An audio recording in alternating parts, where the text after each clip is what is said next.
Films are made up of sequences. Sequences are made up of scenes. And scenes are made up of shots. In our last episode, we discussed the types of camera rigs used to move the camera.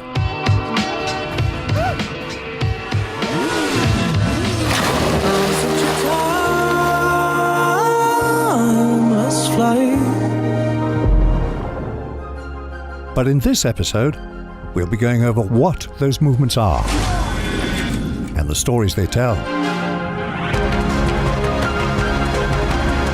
This is episode 6 of the Shot List.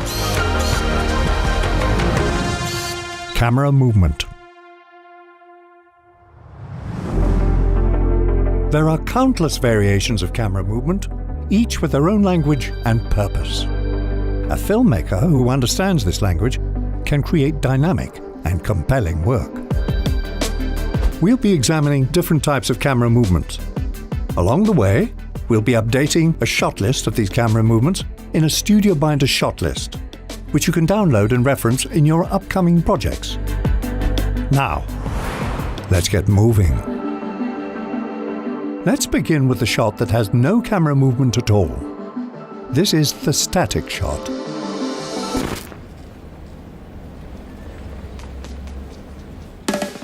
Static shots are commonly captured by locking the camera to a tripod in a fixed position. The result is a shot with zero camera movement. This is great for dialogue. What business is it of yours? Where I'm from? Friendo? Precise painterly compositions. Redmond, nice to see you. Sometimes filmmakers use static shots to trap a character and suggest their helplessness, like this moment from Dunkirk.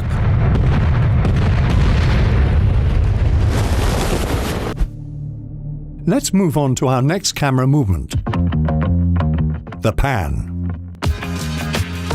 A pan rotates the camera horizontally, left or right, while remaining in a fixed location. Pans can be used to follow a character's actions, or be used to reveal information, which is something Wes Anderson does frequently.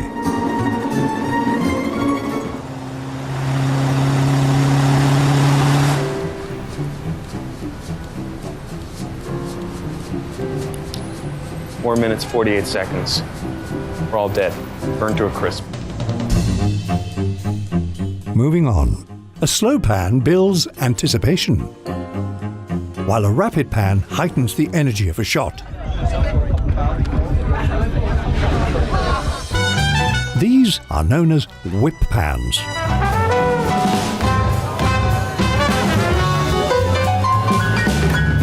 Director Damien Chazelle uses whip pans to create relationships between characters.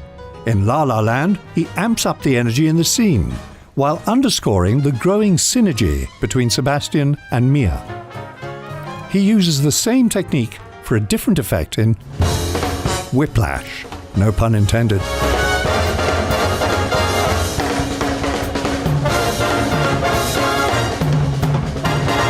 In the final scene, whip pans are precisely timed with the give and take of the music.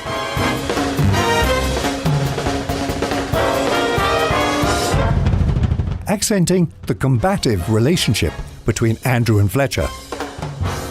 At whip pans, check out our video where we break down how to use them to build energy and transition through time and space. Panning is ideal for horizontal movement. But what about the vertical axis? The tilt. A tilt directs the camera upward or downward. Filmmakers use tilts to capture the verticality of a film's world.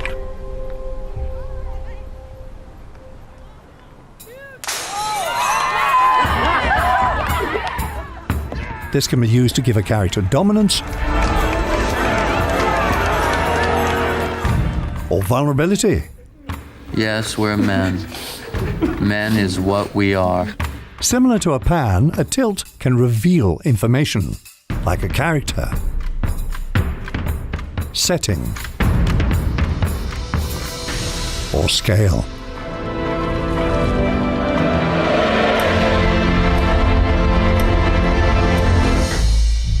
Who are the people? Projections of my subconscious. Yours? Yes. In Inception, Ariadne tests how much of the dream world she can distort. My question is, what happens when you start messing with the physics of it all?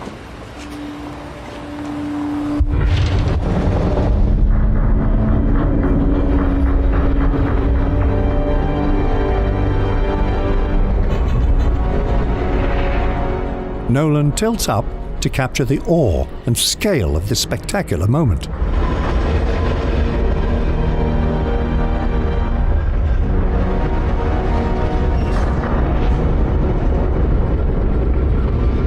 The visceral effect of being on the street, looking upward at such a spectacle, is accentuated with a simple camera tilt.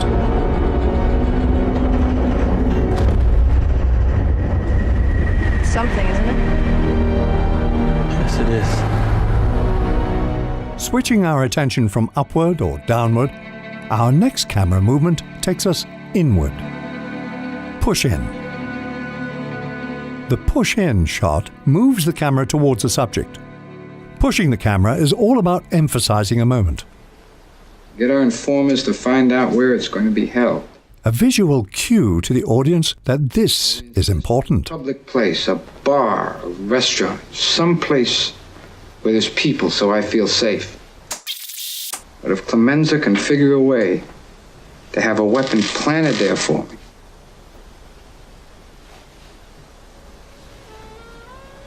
then I'll kill them both. You can push in on an external detail such as an object or text. In doing so, filmmakers can direct our attention to a specific detail.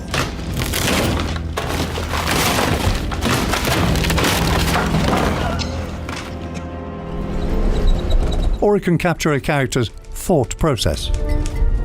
Like in this moment from The Post, when Ben comes to terms with exposing the infamous Pentagon Papers. A push-in is an effective way to communicate internal conflict, like in the iconic restaurant scene in The Godfather. Michael Corleone is about to kill the man who tried to kill his father. Tu padre sta male. It will be a life-changing decision, a point of no return into the underworld. E mettiamo tutto a posto. A slow push-in towards Michael elevates the tension as we watch him wrestle with the consequences and gathering the courage to pull the trigger. Which leads us to our next camera movement. The opposite of the push-in is the pull-out. Unlike pushing in, pulling the camera de-emphasizes the subject. A sort of signal to disconnect from the characters. It can unveil the context of a scene, its setting, or its characters. As subjects grow smaller, a pull-out can detach us from a scene, or the entire film. Like in the final shot from Catch Me If You Can.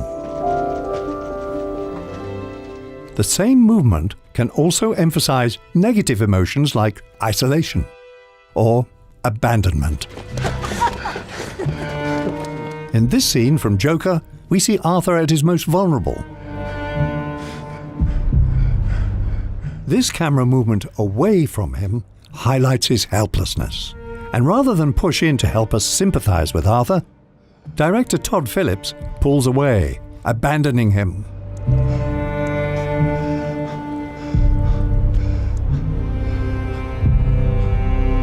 Our next movement directs our attention without moving the camera at all. Enter the zoom. A zoom may not be a camera movement per se, but there is movement created in camera. Zoom shots change the focal length of a camera's lens to zoom in or zoom out. Similar to pulling back a camera, zooming out can reveal the context around a subject, like this opening shot from The Graduate. Zooms are unique because there is no equivalent in the human experience. Like a push-in, we can physically move closer to a subject, but our eyes can't zoom, making this camera movement unnatural. Shouldn't we give them the authorities or something? No. It can also draw our attention to a specific detail. Many horror or thriller films use a slow zoom to create uneasiness. You said she's a conduit. That's right. What does that mean? A very powerful demonic has latched itself onto her. And Stanley Kubrick is the master of this technique. This iconic shot from The Shining slowly zooms in to highlight Jack's descent into madness.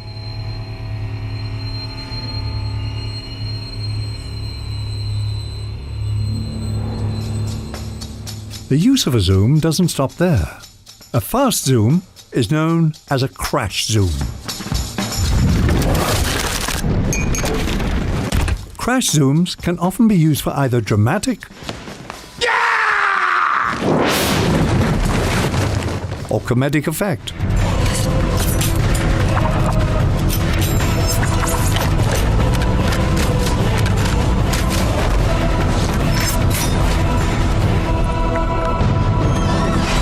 Whoa! In Django Unchained, Quentin Tarantino uses the crash zoom repeatedly. For comedy, This seems like a good bit of fun. or both.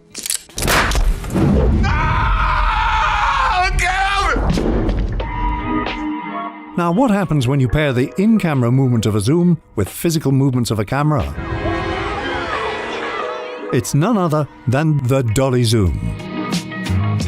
A dolly zoom utilizes both a dolly movement and lens zoom to create something called the vertigo effect. Named after its dramatic use in Hitchcock's Vertigo. A dolly zoom can be done two different ways. The first is by dollying in while zooming out. This causes the background to grow in size while maintaining the scale of the foreground. This is commonly used to portray conflict in a shot, either internal It broke my heart to put that tumor in her head.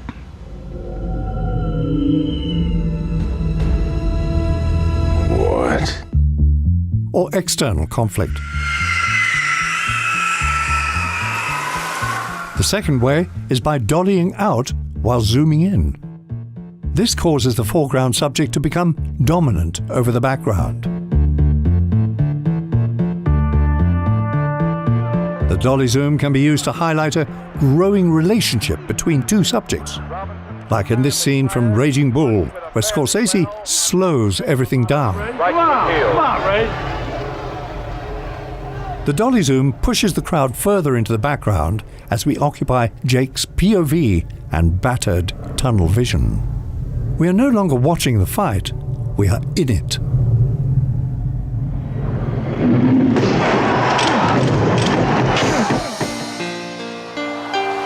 In Bohemian Rhapsody, the dolly zoom draws the audience closer to Freddie as a way to create intimacy between one musician and his adoring fans. DP Newton Thomas Siegel explains why they chose to use the dolly zoom for this shot. The camera continues to come around him, and we're still in this wide lens. So as we come around, you can see that the audience is very far from him. But now he's beginning to come into his own, the audience is coming into it, and by using the dolly zoom, we're bringing the audience closer and closer and closer.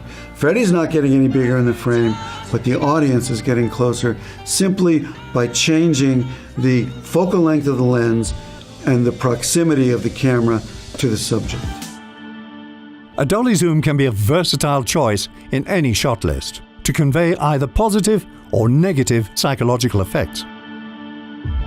Our next camera movement is a rotation known as the camera roll. A roll turns the camera on its long axis while maintaining the direction of the lens. A camera roll is disorienting, unsettling our equilibrium.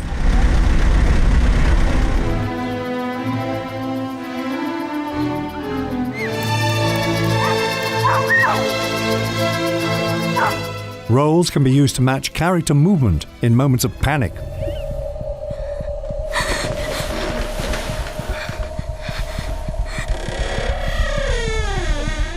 Or conflict.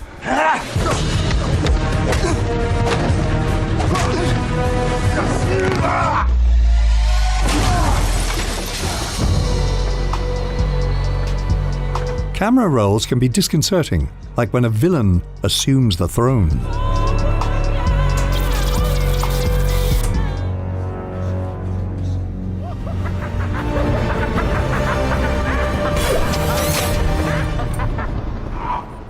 They can also be used to visually reinforce theme, like in this moment from The Dark Knight. You just couldn't let me go, could you? This is what happens when an unstoppable force meets an immovable object. The Joker is captured, strung upside down and defenseless.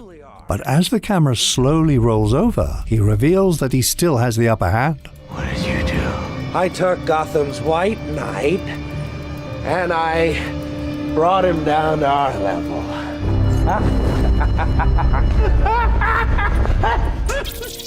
This reversal of power is matched with a simple yet meaningful camera roll. With great effect, a camera roll can accent movement or dramatic shifts in the narrative. Let's move on to our next camera movement, the tracking shot. A tracking shot physically moves the camera through a scene, typically following a subject. Tracking shots differ from push-ins or pull-outs because they don't simply move toward or away from a subject. They move with a subject. The subjects are on the move, and the camera tracks with them, wherever they go. When done purposefully, they generate two questions. Where is this character going? And what will happen when they get there? This is perfect for long takes that are meant to immerse the audience directly into a scene. Like in this long take from 3 billboards outside Ebbing, Missouri. Director Martin McDonough opts to use a handheld tracking shot to create a visceral documentary-style effect. It also draws our attention to specific actions, like when we see Officer Dixon flip his gun at the last moment, deciding to not shoot.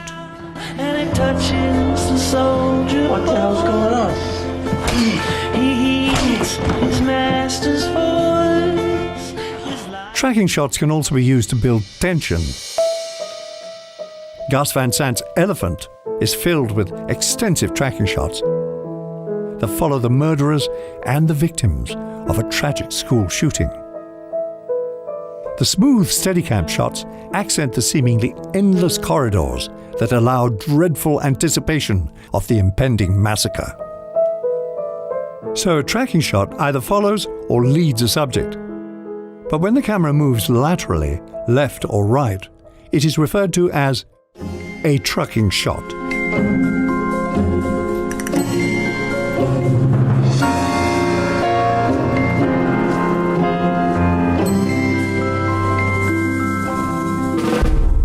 Morning, Judge. Morning, sir. In this scene from Moonrise Kingdom, Wes Anderson continuously trucks the camera right to follow Scoutmaster Ward through his morning inspection of Camp Ivanhoe. Okay. Latrine inspection.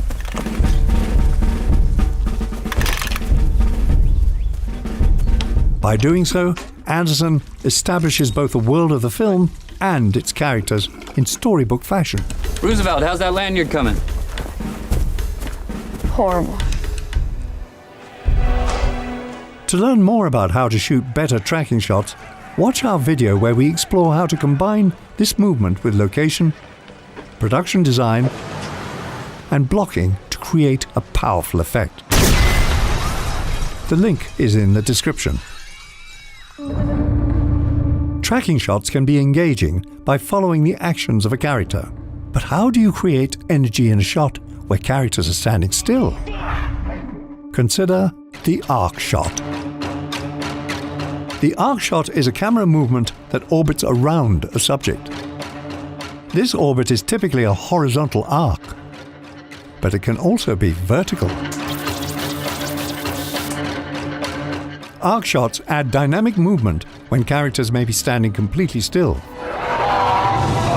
Like in this hero shot from the Avengers, which unifies them as a single unit against surrounding threats. Arc shots keep our focus centralized on the subject for moments of intimacy, panic,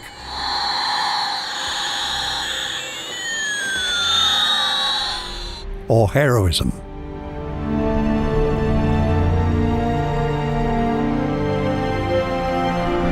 And what about this shot from The Dark Knight? What kind of effect does the arc shot create? As soon as your office got involved... My office? You're sitting down there with scum like Wirtz and Ramirez? The arc shot underscores the tension and reeling panic between Gordon and Dent. Don't try and cloud the fact that clearly Maroni's got people in your office, Dent. And the tension only comes to a stop once our hero poses a solution. Under any circumstances. If I get him to you, can you get him to talk? I'll get him to sing. When the speed of an arc shot is amplified, it can create a dizzying effect, reflective of characters' mental state. Like in City of God, when Rocket is caught in the middle of a standoff.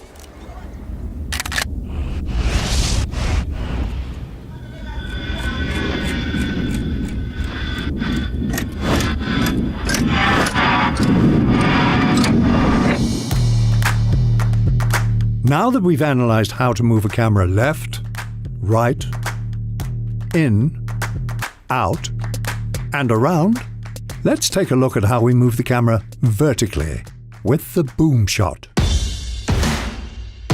A boom shot moves a camera up or down, utilizing a crane, jib, or pedestal. Small boom movements are commonly used to reveal information, while large boom movements can be used to follow characters in action or to capture the world surrounding them. Boy!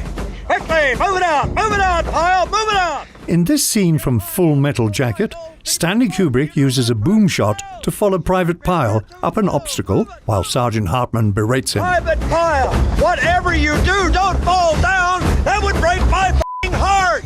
The reveal of Hartman at the top has a comedic effect, but the real purpose of the shot is to reinforce Pyle's mental state. Get up and over! Move it! Move it! Move it! Are you quitting on me? Well, are you? Then quit! You... In a single take, Kubrick booms up to follow Pyle's hopeful attempt, and booms down for his inevitable defeat. Now! Move it! So you cannot contaminate the rest of the world! I will motivate you, Private Pyle! Free cannibal on the Congo! Most camera movements are highly precise, controlled.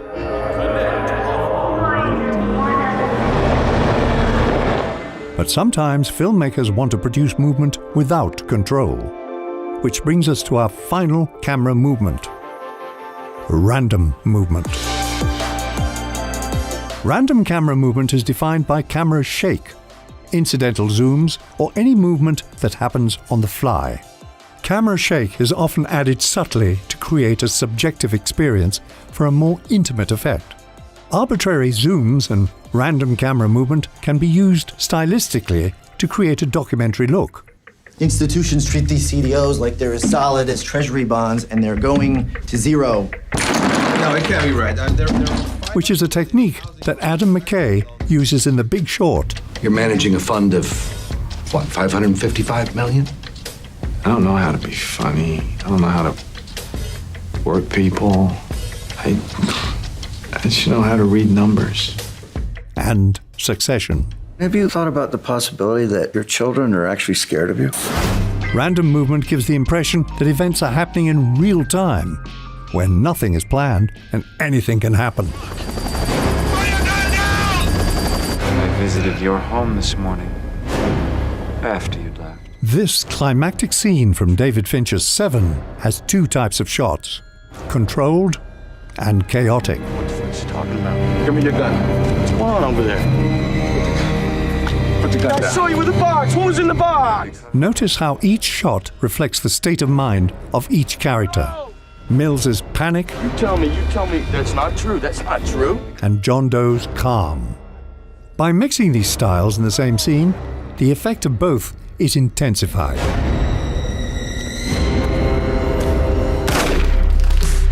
Now that we've covered all of the camera movements that filmmakers have at their disposal, let's take a look at how multiple camera movements can be combined in a single scene. In this scene from Star Wars: The Rise of Skywalker, director J.J. Abrams uses a variety of camera movements to keep the scene thrilling and engaging.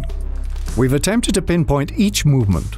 Watch the scene closely and see if you can spot every type of camera movement.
So, did you identify all of the different camera movements?